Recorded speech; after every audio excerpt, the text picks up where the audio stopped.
How many people know that what determines a year isn't necessarily what the calendar says?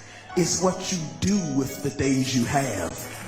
Change, your place will change, your life will change, anybody can change. Jesus will change you, anybody can change, the place will change, your life will change, anybody can change. Jesus will change you. Anybody can change. The place will change. Your life will change. This is the moment of change. We believe your life will change.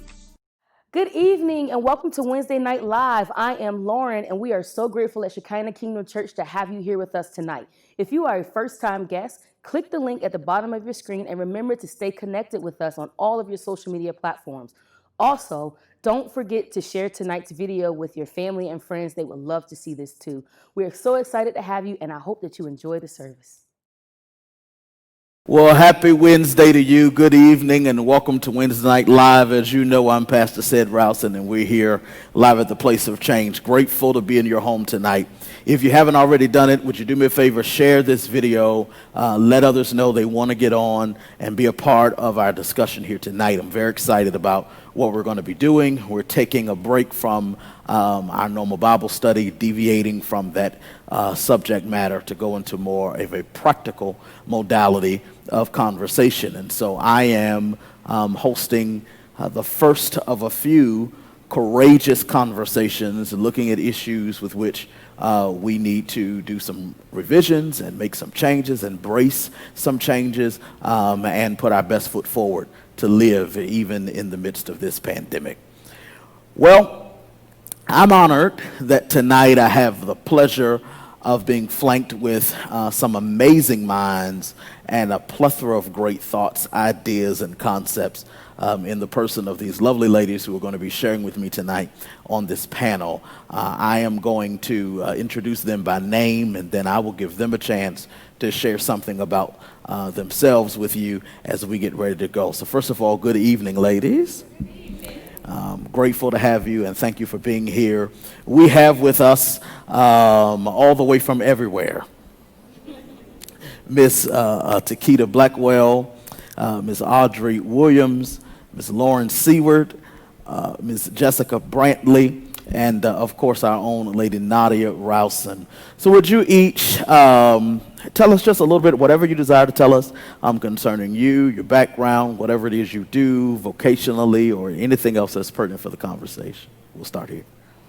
Okay, my name is Takita Blackwell. I've been in education for 24 years. I served as a teacher, teacher trainer, instructional coach, college professor, and recently I have launched a learning program on behalf of my company, which is Roots for STEM LLC, and we cater to educating middle school, high school, and really emphasizing the contributions of African Americans to the STEM and arts. Well, hello, my name is Audrey Williams. This is my 16th year in education.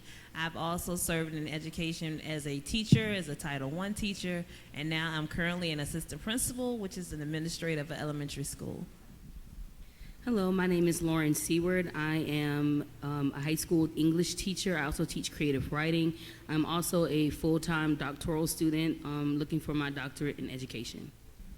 Hello, my name is Jessica Brantley. I've been in education for 12 years total. I was a kindergarten teacher for 5 years, and for the past 7 years, I've been working for Hampton Roads Community Action Program, Head Start, as their education manager for the South Side. I also own my own hair salon, which is called the Main Attraction and Beauty Bar. Hello, everybody. Lady Nadia. I am a first grade teacher in Norfolk Public Schools. I've been teaching in the elementary level for 3 years. I'm also a mental health counselor as well as a marriage and family counselor. Well, awesome. Thank you all again for being here tonight. So I want to describe for just about 2 minutes what my vision is for our conversation, and then we're going to dive right into it. So I'm calling this the evolution of education. Okay, and the reason why I call this the evolution of education, and everything that you all see on our staging is intentional. We have on the left side of the stage a regular old-fashioned whiteboard with sticky notes on it, and we may deal with some of what that entails later. And then on the right side of the stage, we have what is now being identified as a virtual classroom. And I have literally had the opportunity to watch my wife at home put together, this is not hers, but she put together a virtual classroom to basically make it online look just as if it would look if they were coming into her classroom. So I call this the evolution of education.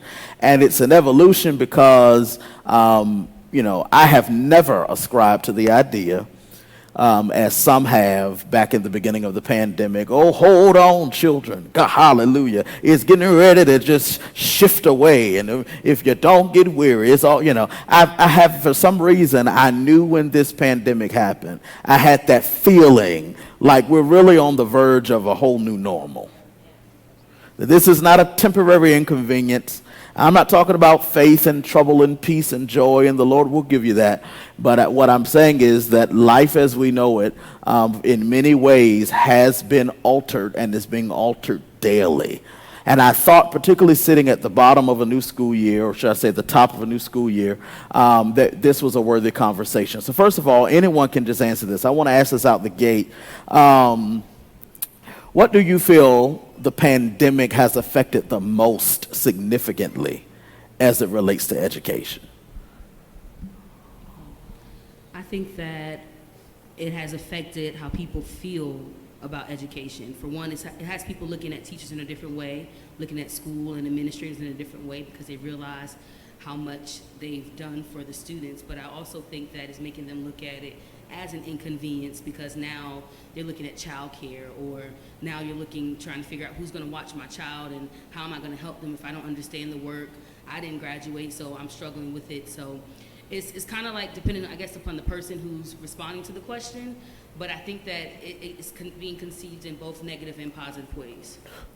Good. I think that it has affected the attendance tremendously. I know that even on a preschool level, the attendance has dropped drastically, partially mainly due to the fact that a lot of the parents don't have the resources for online education. So without the resources, they weren't able to attend online. And then those who do have resources but do not have the ability to stay at home with their children has also affected the attendance, not having someone there with them, with their children to access online education. So attendance has been affected drastically. Good.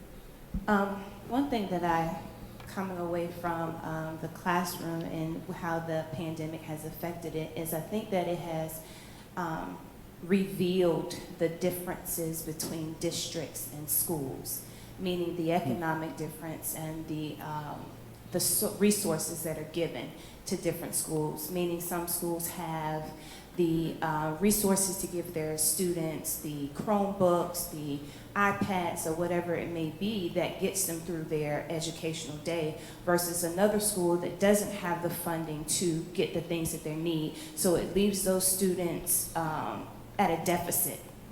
And because of that, they're trying to now figure out how do we supply the students that do not have what they need with the devices that they need.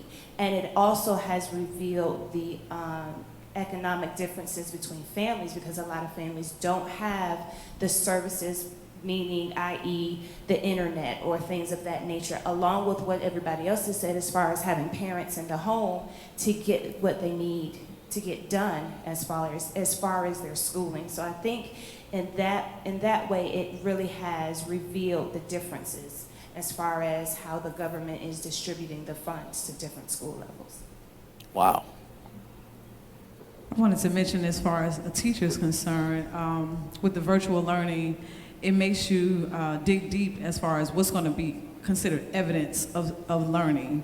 Because one big decision that was made last year was we did away with the SOL. So with us starting a new year the same way, what evidence are we going to use to prove that, yes, your child learned everything they were supposed to learn? When we choose assignments, are we just choosing them so the child will have something to do, or are these assignments going to be engaging enough for the child to demonstrate these essential knowledge and skills that the state wants us to push? So it's a big paradigm shift to determine how we assess student learning and how we assess academic growth. Right, and to add to what Sister Keita has said, it also changes the data that we're receiving.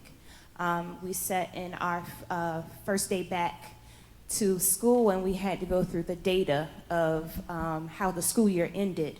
And it was a tremendous difference to the data that we were receiving while the kids were in school. Scores were going up, levels were becoming higher than the last year's data, only for us to fall at that March to June period. So I think it also affects the data, then in turn affects the accreditation of different schools.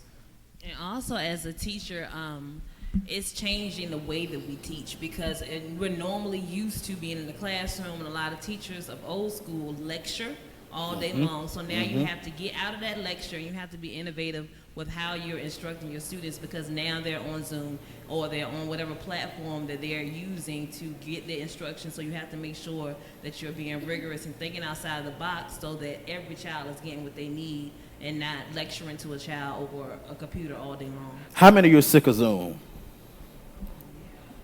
Yeah. Okay. How many of you are sick of Zoom? Right. Right. I mean, and I'm gonna just say this to be honest. You know, there are a plethora of things that even as a church that our team wants to implement and things like that. And sometimes I'm reluctant because so many of those ideas require Zoom. And all I can think in my head is most people, in some way, shape, or form, who are still working or are not gathering, are spending so much time in front of a computer screen looking into a video that they just probably don't even want to be a part of another Zoom platform. And I think that's a part of the reality that this pandemic is bringing about. And I think that we're going to feel it now more than ever, because even though the pandemic first hit us toward the end of a school year, I think we were close enough to the end that in some cases it was almost kind of like, okay, what's the best thing we can come up with to pacify us until we can get to the summer? Well, what do we do now when you've got 180 days staring at you and you don't have that ability to just say, all right, well, let's see what we can do to pass by for a few months? And so this is why I think this conversation is critical. As an educator, in whatever your role is in the educational field, what do you want parents to know about this coming school year? If you had a chance to make it, I won't say one statement, I don't want to limit it, but in essence to make one real statement that as an educator, or like kind of on behalf of the education system. We're ready. I got a few. Okay, let's hear it. Okay. I would say be patient, because we are definitely learning this as we go. We're already talking in meetings and amongst ourselves that the first week, maybe even the first month, is going to be that learning curve of trying to figure out how to do this. Yes, we know how to do our jobs. Yes, we know that we are the educators, But this is completely new to all of us. It's new to us, it's new to the administrators, it's new to the districts, it's new to you all as parents, it's new to the students. So just have patience through this and communicate with the teacher that you have of your difficulties or what's going on. And we're gonna get through this together. Get through this together. It's red. Okay. Yeah, okay. Okay, so that was everything basically summed up in a nice, pretty way. But I will add on to it. On Wednesday, we were in a meeting, and one of the ladies who were hosting the meeting said to us, one word to remember going forward is grace.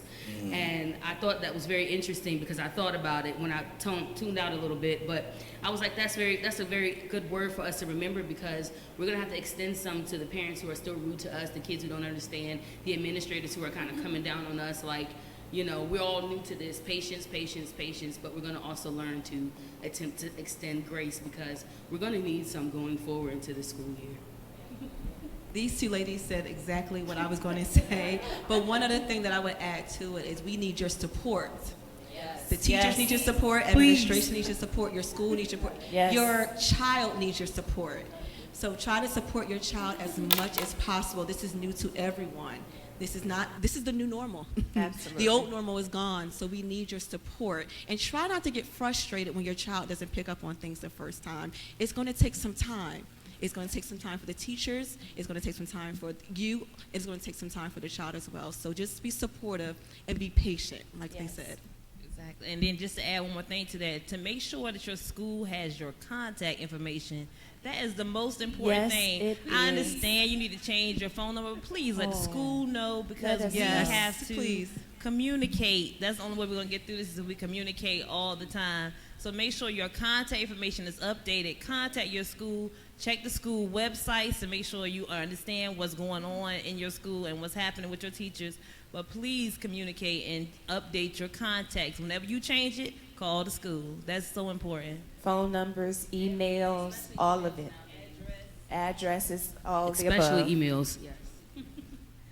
I was going to say, on behalf of the educators, thank you, parents, for the energy that you're bringing, because I'm loving all these home classrooms that are being created. Because as a teacher, we have the same conversation that parents have. Parents say, well, the teacher's supposed to do this. And then teachers are like, well, why they not doing this? Well, now it's awesome that you are intentional. A lot of parents are intentional about creating learning spaces in their homes where their child is going to be. The lighting, the posters, the educational materials, the supplies that they're going to have is going to be awesome. And also, parents, please understand that you're the model for the students. If you bring a cantankerous type of spirit to it, and say, man, these teachers don't know what they're doing in school, they ain't even call me back. Well, guess what's gonna happen when Sharice get online? I don't know anybody named Sharice, but when she gets online, she's gonna have that same voice, and when the teacher says something, doesn't know something,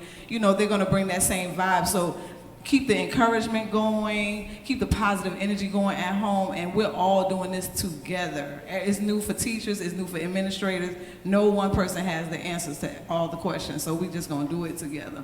That's good. Did you want to add? You good? You know, since we started this conversation down the road of talking to parents, I want to take a segment and I want us to talk to parents. Because there's some parents right now, depending on, and from my understanding, you have some school districts or schools, whether private or public, that are giving parents options, whether to send the children or to keep them online for the interim period, or whether to create, I guess there's some schools that are doing a hybrid, maybe a few days at school, a couple of days at home, and which I can only imagine it can be a headache for parents, particularly the parents who were not as involved, who were mainly just dropping the kids off either at the school or at the bus stop. They might or might not check their homework, weren't always engaged, didn't do PTA and things of this kind of nature.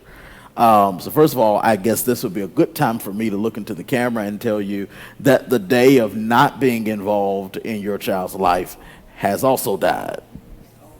Can I get an amen? Amen. Right?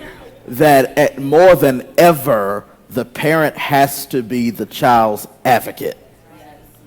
We can't rely on the resource personnel, can't rely on assistant principals, guidance counselors, or teachers in the classrooms, or anyone else involved. I think it's important now that the parents understand their germane role to being a key element of the child's academic stability. Now, with that said, what advice would you give parents who are wrestling with the choice to send their child to school or not? I would tell them to ask questions. If you are concerned about anything dealing with your child, ask the questions to your school board, ask questions to your district, ask questions to your principals, your administrators, your school in general, and just ask questions, get clarity before you make any decision, and do what's best for your child. Like, if you know your child is a child that always gets sick, or a child that is prone to catching things, make sure you have an option. They're giving you plenty of options, and just go with the one that's best for your child. I agree with that. I would say do what's best for your family as well. If you have any health conditions in your home where you might be immunocompromised, or someone in your home is, just be mindful and be wise and make the best decision for not just for your child, but for that person in your home as well. So not only asking questions to your school, but also asking, maybe the family's doctors questions, getting their input as well. To ask them, what do they think is best for you and your family as far as that. So. And make sure you know all the facts, because there are a lot of facts being spread around that aren't real, and people have just created things and just spreading information, and it's going viral just to go viral. Make sure you know the real facts about COVID-19 and make the best decision ultimately for your child. Making sure that you pray and seek God for the wisdom of what should be done. And if you are keeping your child at home, due to work obligations, because you have to work, or you're working several jobs and trying just to figure out how to do it, ask the questions like everyone has said, and be trusting that your teacher will do their best, because as teachers, those who are going back to the classroom, we will definitely do our best to make sure that they're safe and the area is sanitized, because we have families to go back home to.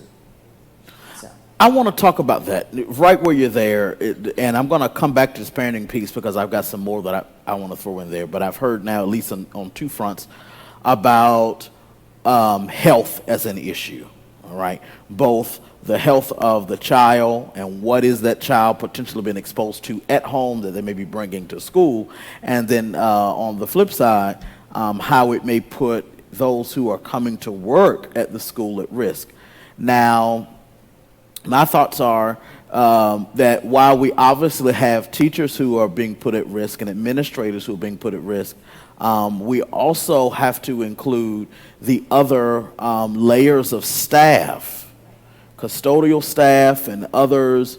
Not sure exactly how cafeterias are going to work, but these other areas where you have staff persons who, based upon their role in schools, don't get an at-home option.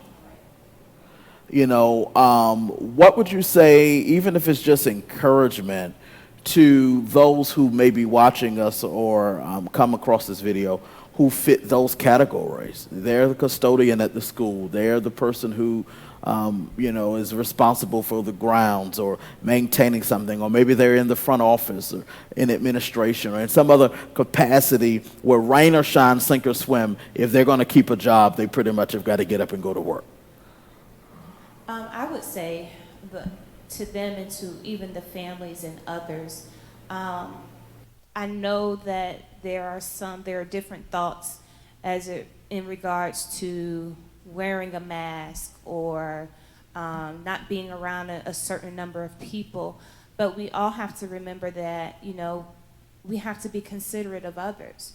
So those who are still working, they have to go to work, and then they're going home. So I know that if I'm a teacher or, part of a custodial staff or whatever that may be, I'm going to do all that I can, even in my personal time, to make sure that I'm not affecting somebody else or bringing it here or bringing it there with the people that I work with. So I would just encourage everybody to be mindful of what you're doing now and be understanding that it's not just you, but it's your family, it's the people you're working with, the people you're coming in contact with, that this is a real thing.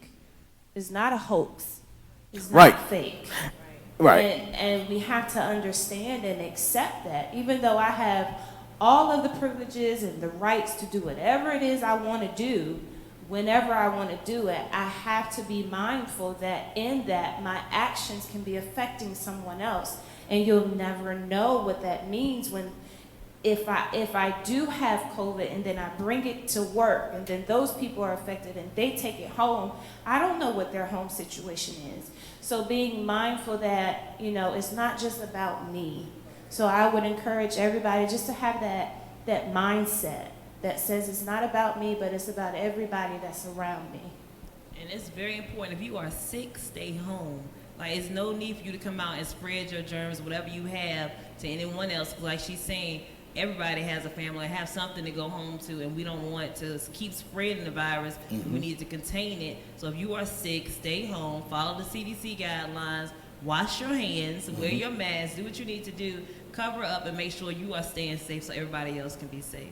And if you've knowingly been exposed to COVID, making sure you tell the proper authorities. Don't keep that silent. That's not something that you want to keep to yourself. Even if you don't think that you might have, that you have common direct contact with that person, but if you knowingly might have been around or heard of someone that you might have been around who has COVID or had COVID, please report that to the proper authority. That's really, really important to make sure everyone stays safe and following the CDC guidelines. Absolutely. Let's talk for a minute. Let's deviate, and I want to go back into the home. Let's deviate just a tad from education, and I want to cross just a little bit into mental health. Because one of the things, and this I think might have been stated in the beginning, that one of the ways the pandemic has affected education is things like stress, anxiety, worry, panic attacks, just overall fear. So on this whiteboard over here, which was symbolic for me of the way things have been in the traditional classroom setting, and of course I have a sign, welcome to our new normal and that kind of thing. But then I started listing some things that are challenges in this new normal. And some things, anxiety, mental health, no Wi-Fi. Something as simple as no Wi-Fi in the home. Obviously COVID-19 overall, the fear of academic decline. What happens when Johnny, who was in the first grade, got passed to the second grade just because they didn't want to fail anybody, but from a behavioral standpoint and more than likely an academic standpoint, Johnny's going to very much be in the first grade, and now we're trying to figure out how does Johnny fit, I hope your child's not named John. But then I have some other things here that I put on sticky notes, almost quotes, conversations I hear, My child won't pay attention. I hear some parents saying that. I hear some child saying, but mommy, because they're trying to understand. I hear the question that people want to know, what is the government doing? Right, and there's another question that I have up here, or a statement that just says, just return to school, which is what, as we know, we've heard pretty much, particularly on a federal level, from our government, a push to get the students back in the classroom. So, my thing is, as it relates to the mental health, what are your concerns about how this transition affects students with mental health challenges? And while we're tacking on mental health, maybe somebody can also think about, what about the students who come from domestic backgrounds that are not healthy? And so now that child perhaps isn't coming to school, but by being at home, more than likely may not get the education because home is more of an abusive environment. Just any part of that you want to grab and just speak to however you feel led to do so. I'm just curious to hear your thoughts. Well, first I'll say that the mental health piece is extremely important because, it's very easy to kind of lose track of yourself, being home so much, staring at a screen, having children, having responsibilities that really didn't change because COVID happened. So one of the things I would definitely stress is to definitely take care of yourself as a parent. Watch for your children. Always, like as we've been stating earlier, always know what's happening with your child, what's going on in their life, because mental health can be one of those things you kind of can't see until you see it. It's like right there, and then you wonder how you missed the signs, or maybe you're ignoring it. But it's one of those things I think that needs to be heavily monitored. And I also think that a lot of people have been sort of dismissive about it because it's not really spoken about often. You know, these past maybe 6 months or however many months it's been, I've heard it, but not as often as I feel like I should hear it. I think that it hasn't been a subject that has come up as much as it should when we're talking about COVID-19 and going into schools, going into public places, being just human right now. It's a lot, and I feel like it's a subject that needs to come back up and needs to remain up and needs to be focused on as the school year progresses. Someone mentioned being an advocate for your child and this not being the time to quit. So if your child is, you know, for example, has an IEP that definitely identifies that they have a mental disability or learning disability, they need extra resources, this is the time to worry the school to death, to call, to wonder why my son doesn't have 3 hours of one-on-one time with his math teacher. This is the time, and it's also on the flip side, as a science teacher, I didn't have a lot of, when they do the scheduling, a lot of the emphasis is placed on reading and math, and they send the special ed resource teachers to those classes. Well, those same students who have trouble reading come to a science class and have those same difficulties. So I almost have to be both. So I'm almost excited at the fact that special education professionals now will have the intentional time to spend with their kids in Zoom classrooms when they break down and have these small group hours that they're supposed to have in the first place, because a lot of times, just being honest and real, during the school day, it doesn't always happen. And so parents, be your child's chief advocate. Don't just sign any papers anymore just because this is what we do every other year to keep the services going. Make sure you know exactly what your child is supposed to have, and you demand that you demand that the school comes through on that. And, you know, reach out to the counselors and, you know, all the other people as well.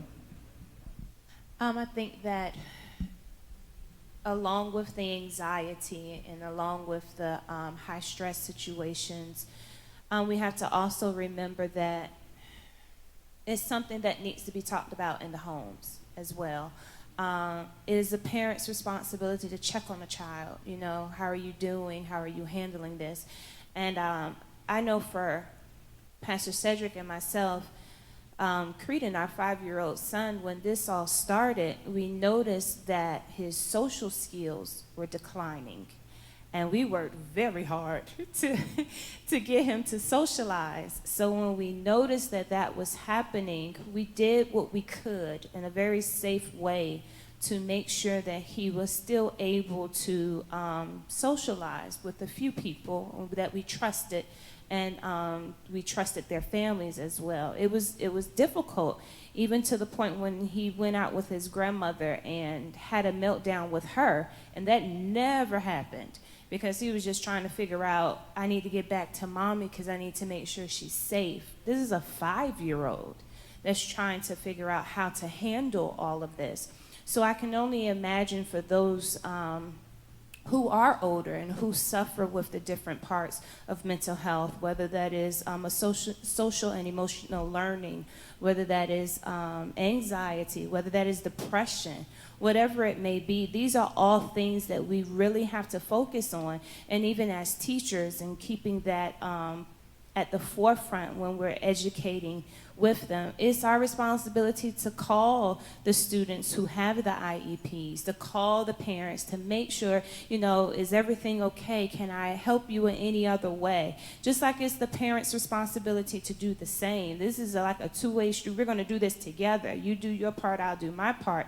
But it's for us to make sure that those things are being taken care of, and understanding that this is not just something that we push under the rug. It cannot be anymore. We cannot push this under the rug, but you have to face it. You have to talk to your children about it, talk to family members about it, and know that this is something that is real. When you see the high levels of anxiety, walk them through it. Connect with somebody that knows how to do that. When you see the signs of depression, ask them, are they okay? Another thing that is very new, well, I wouldn't say new, but it's common now, is screen time.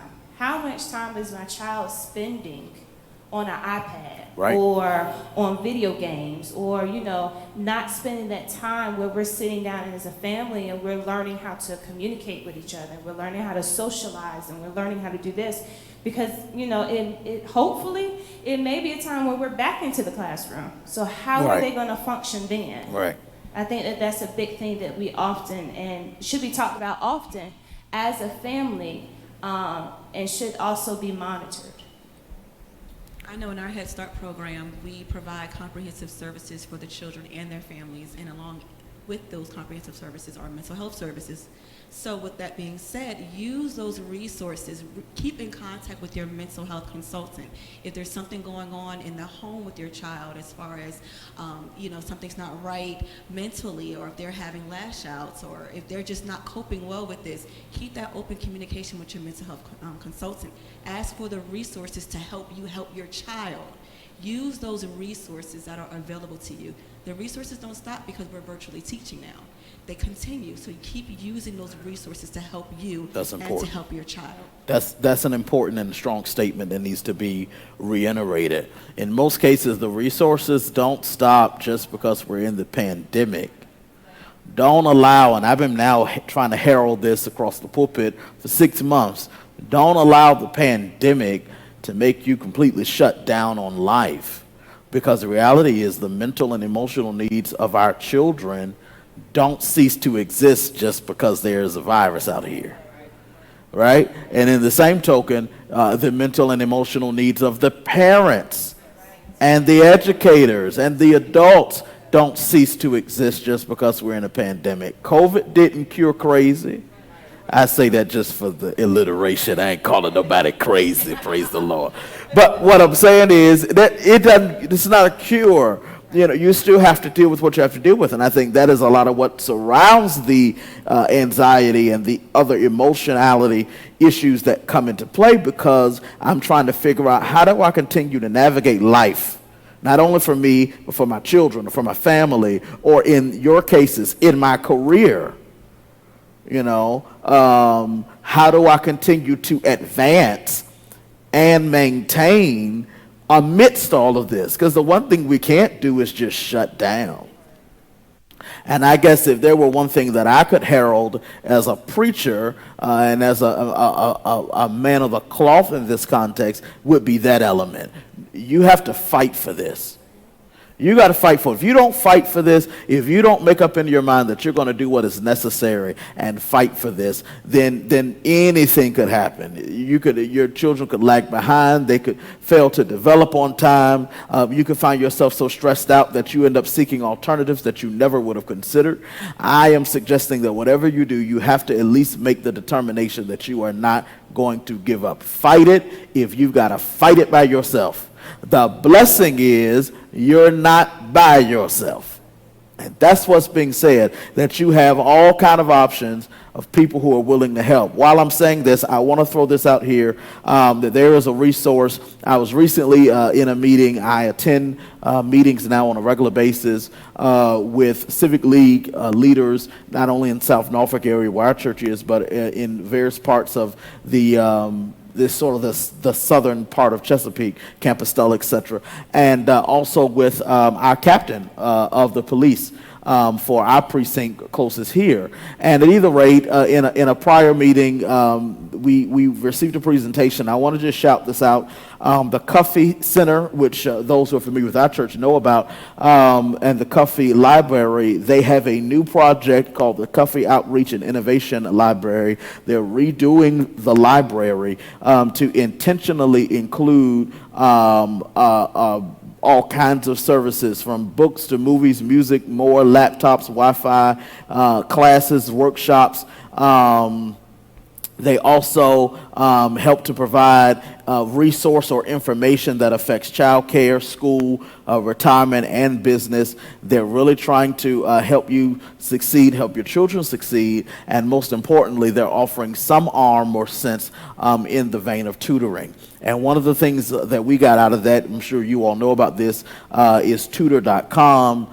They were really pushing this because they have those pretty much around the clock where you can get in on tutoring from different subjects. So again, y'all, the resources are out there, and many of them are out there at your convenience where you don't have to risk your health in order to make it happen. Anyone else know of any other resources that you want to mention? Along with that, I'd like as well, Takita, if you would, to share some more about STEM, because I think that's an important piece, and I have a question that I wanted to raise around it, but rather than to raise my question, I'll just allow you to share with that. So any other resources that you all want to add into this and that I want her to share with us about STEM, help educate those of us who may not be educated as to what it is? I know for the Shekinah Partners, our youth department has, along with what they've already done, has set up tutoring times for those students who need that extra help this year. And that's right there on our website and on the youth website where you can sign up for times. It'll be both, right now it's virtual times. So I don't know if we will extend to small group times, but right now it is virtual for those who are Shekinah partners.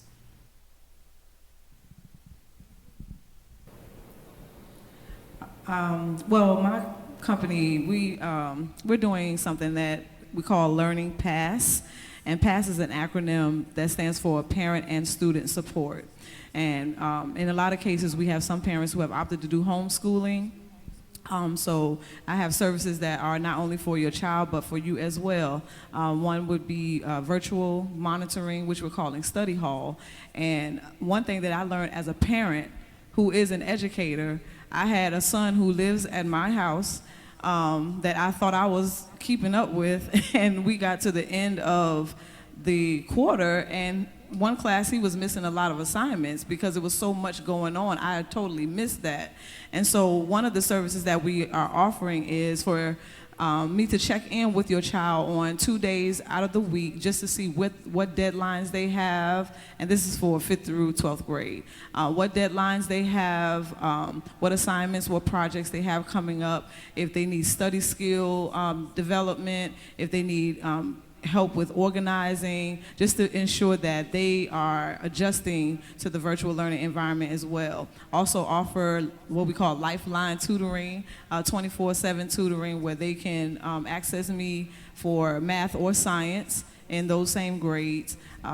Learning coach is pretty much an academic coach that will walk your child through a subject matter. If they want to raise their grade, if they're struggling with a concept in math or science, I will provide services in that area. Also keeping in contact with the teacher, because tutoring a child is not effective if you don't know what's going on in the classroom. So that service allows me to, in your stead or along with you, communicate with the teacher, see what the child's weaknesses are, so we can strategically address those in our sessions. And lastly, as I mentioned earlier, sometimes when parents, and I've witnessed this firsthand, sometimes when parents come to meetings at school, they really don't know what to do, what questions to ask. So we have what we call parent-student liaison, where if you have a meeting with a principal, a meeting with a counselor, a meeting with special education department, and you just need a voice of reason, a voice that will ask questions to ensure that your child is getting the right thing. You know, how many high schoolers do we have that graduate and don't know anything about scholarships because they didn't choose your child because of their grades? There are scholarships available for everyone. So if you don't feel comfortable, you know, talking with school personnel and you need a voice to speak for you or your child, I will be available to do that as well. I do have another resource that I just thought about.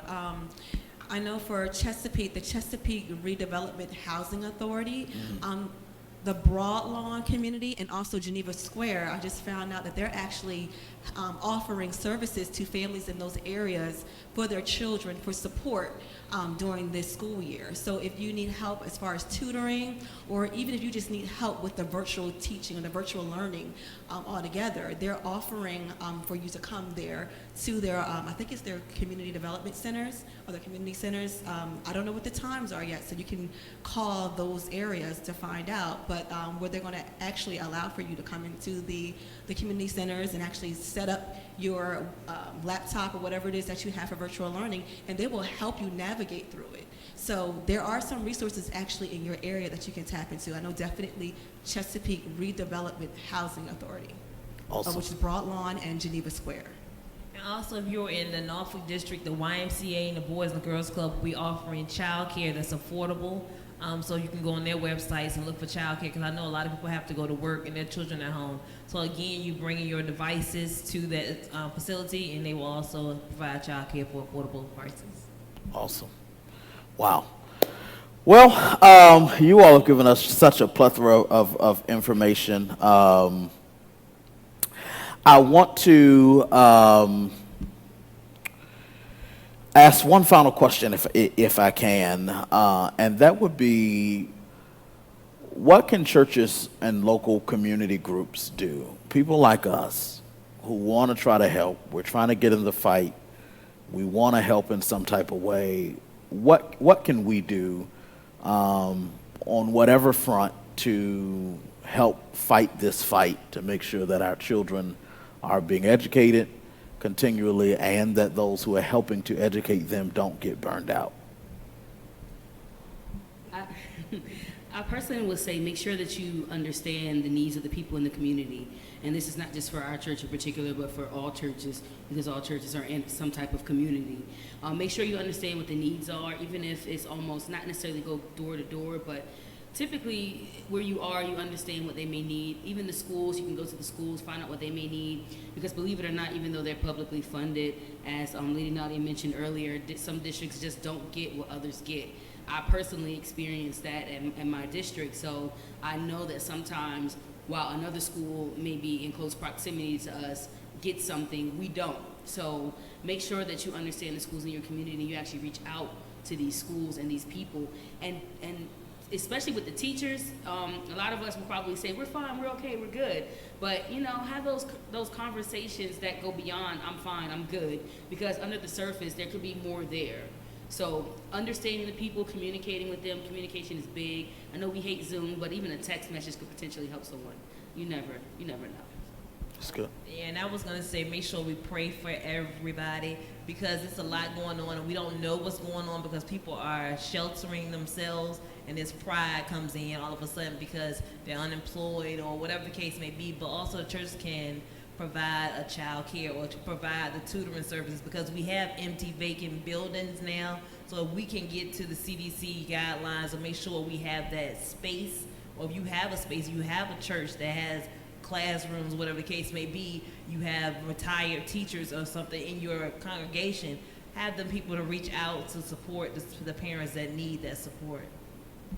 I would also ask, monetary gifts are always great for the schools that definitely need extra devices, school supplies, because that's still there. I know one thing that my school is trying to do is pass out what we call manipulative resources, but it's very limited because we don't have a lot of it for those students who need that hands-on learning, but they don't have what they need at home. So that's a big thing, along with feedings. Some students are not in districts or areas to where they're close to the school that is a food distribution school. So that's another big thing. A lot of them might not, some of them depend on the school meals that they might not be able to get because they're not able to walk to it or get to it during the certain time frame that is being distributed. So that's another big thing that can be done. Parental support, just kind of having those, like Audrey had said, that support there that has groups where people are reaching out. How are you doing? Just checking on you. Do you need help with anything? Even if it's possible for a church or organization to offer some type of internet to the parent, whatever that may be, and what that looks like according to what they need and what the church is able to give. Just those things looking, down the future, what will be more common for us. So that's a big support. Awesome. And also for, I'm sure the volunteer policy is still, we need your help. But I would encourage churches and organizations to adopt a school.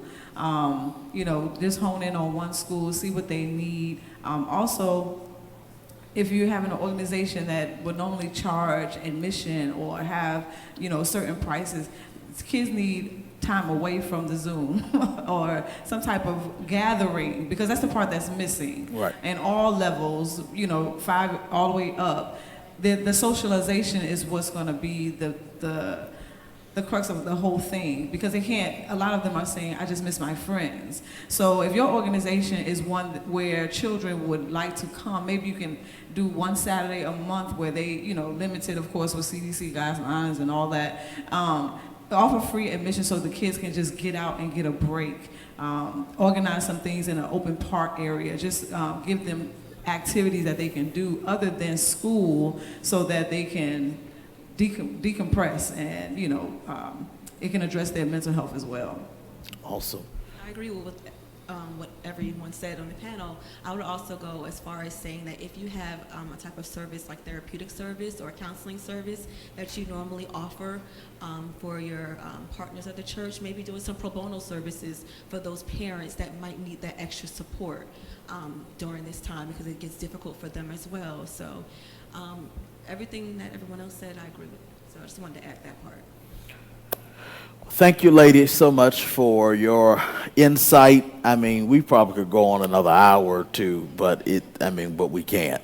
So, but this has just been great. I want to admonish parents, please, parents, educators, students, young adults who are watching this, and this is a whole other piece. I may do another segment at some point soon about redefining college life and what that looks like.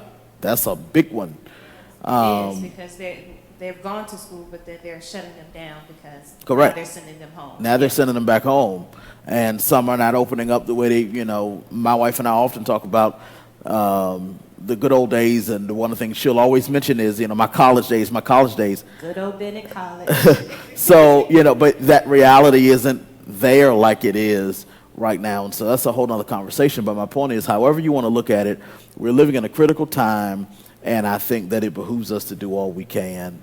But thank you all for your servitude tonight and your demonstration of excellence and proficiency and your knowledge and your skill set, and more importantly, giving us wisdom, a good piece of wisdom.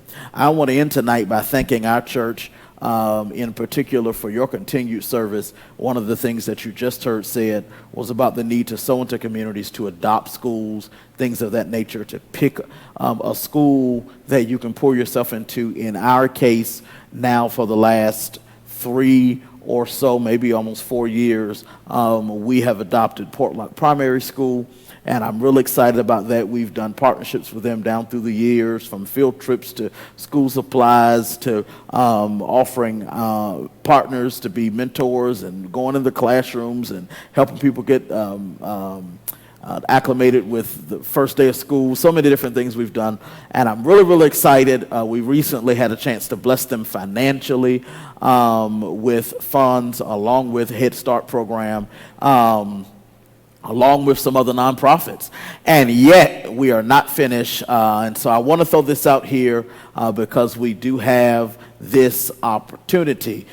This coming Sunday from 12 to 3, we will be doing a school supply drive for free. Obviously, it's free, school supply drive, but this year is going to be at Portlock Primary School.